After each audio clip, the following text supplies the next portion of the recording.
Oke, bagian pertama dari sistem saraf yang akan kita bahas adalah tentang penyusun dari sel saraf itu sendiri yang dinamakan dengan sel saraf atau dikenal dengan neuron. Oke, kita akan coba bahas bagian-bagian dari sebuah neuron.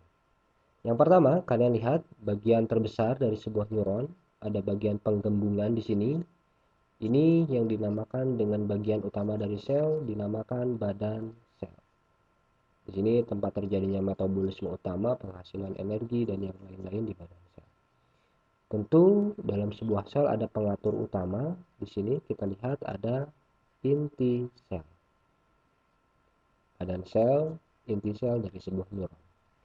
Dari badan sel, kita akan melihat ada percabangan-percabangan. Kalian lihat di sini yang menonjol-nonjol keluar dari badan sel yang nantinya bercabang-cabang lagi lebih kecil. Ini berperan untuk berhubungan dengan sel-sel saraf yang lainnya yang dinamakan dengan dendrit. Selain dendrit, ada percabangan lain yang lebih panjang, yang nantinya percabangan ini dinamakan akson atau nerit. Akson atau nerit ini kita akan lihat ada bagian yang terbungkus. Saya gambarkan di sini dengan warna-warna ungu.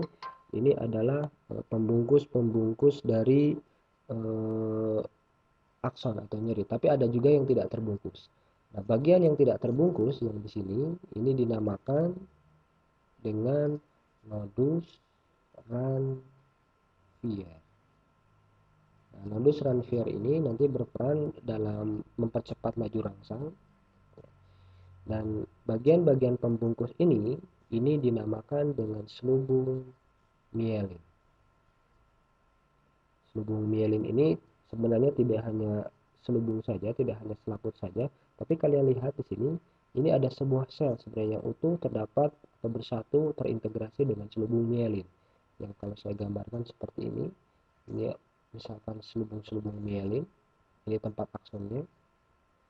Di sini di bagian atas dari selubung mielin itu terdapat sel yang nantinya sebenarnya yang membentuk selubung mielin itu, yang dinamakan dengan sel Schwann.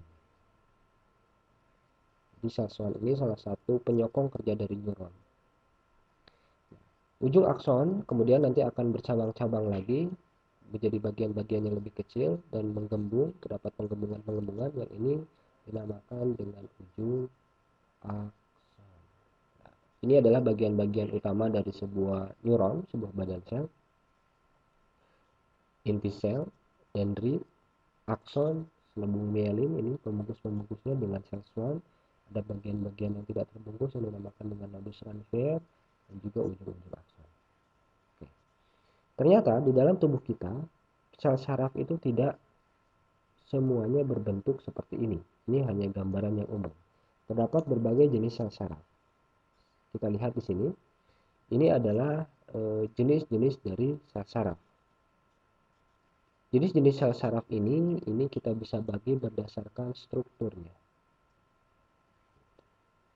Bagaimana cara kita mengenali dari perbedaan strukturnya? Patokan utama kita lihat dari badan selnya. Ini badan sel, ini juga badan sel, ini juga badan sel. Kita lihat berapa jumlah percabangan yang keluar dari badan sel. 1, 2, 3, 4, 5, 6. Ini merupakan dendrit dan kemudian ini akson. Kita lihat banyak sekali percabangan yang keluar dari badan sel. Karena banyak percabangan, maka jenis neuron ini atau jenis sel saraf ini dinamakan dengan multipolar neuron atau neuron multipolar. Sedangkan kalau di sini kita akan lihat hanya dua percabangan, 1, 2. Maka jenis sel saraf ini kita namakan dengan neuron bipolar atau bipolar neuron. Sedangkan kalau yang terakhir kita lihat cabangnya cuma satu, nanti bercabang lagi. Maka ini yang dinamakan dengan neuron unipolar. Jadi berdasarkan strukturnya, neuron itu kita bisa bagi menjadi neuron multipolar, bipolar, dan unipolar. Tidak hanya berdasarkan strukturnya, neuron juga ternyata dapat dibagi berdasarkan fungsinya. Saya gambarkan di sini, ini terdapat 3 jenis neuron. Yang pertama ada neuron sensorik, ada neuron asosiasi atau penghubung, konektor, dan juga ada neuron motor atau kita kenal motorik. Ketiga neuron ini berbeda karena memang fungsinya yang berbeda. Kalau saya gambarkan, rangsang atau impuls itu akan berjalan yang pertama dari sensori menuju asosiasi. Asosiasi nanti akan dilanjutkan untuk disampaikan ke neuron motor, dan neuron motor nanti akan dilanjutkan lagi ke bagian yang lain. Nah, bagian yang pertama yang fungsinya sebagai penghasil dari rangsang itu sendiri itu adalah indera yang dikenal dengan reseptor. Reseptor menuju ke asosiasi ke motor dan nanti akan diterima QE atau efektor. Reseptor, asosiasi, efektor nanti akan dihubungkan oleh sensor dan motor.